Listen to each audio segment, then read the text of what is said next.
Yep, there we go. 5, 4, 3, 2. We're going to look now at two photographs by John Nahr. John, these two photographs are of graffiti artists, graffiti writers, and you've looked at and photographed graffiti writers and artists for a long time, but you've also taken lots of photographs of other artists. Yeah. Can you talk about these two images right here of Leon Rainbow and Will Casso, Yeah. and tell us how you got to know them and how it relates to your other graffiti work? Well, I photographed the first book on New York graffiti in 1973.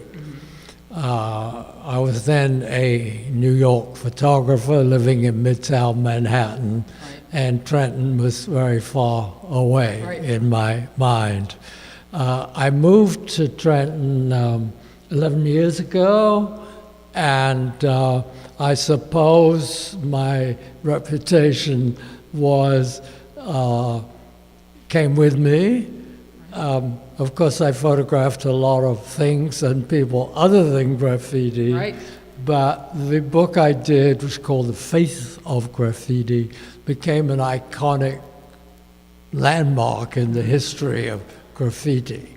And it did attract a number of graffiti writers, as they call themselves, all over the world,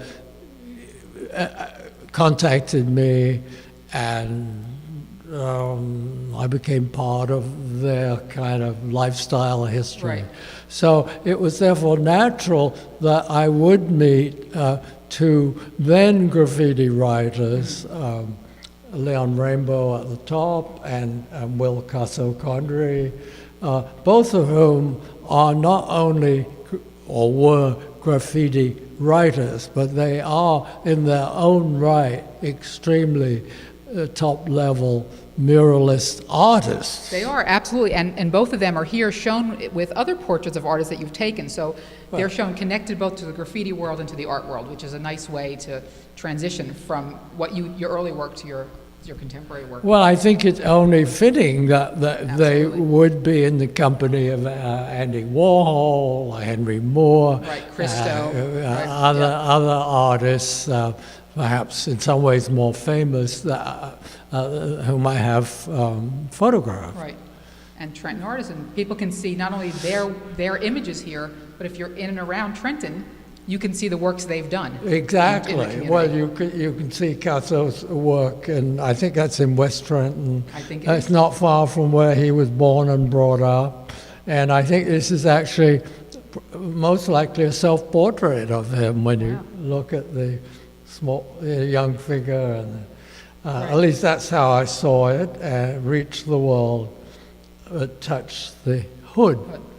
And these artists in particular are working not only as artists, but they are working in the community, which to me is extremely important.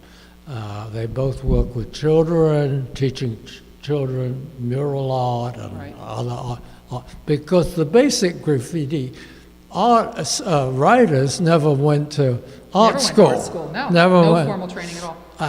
Whereas these guys really do have a very high level of skill and ability. Well, let's talk then about another artist that you photographed, a more formal portrait, and someone who was definitely trained and taught art. We'll go talk about Joseph Albers a little bit. How's that? Yes, okay. We'll do that.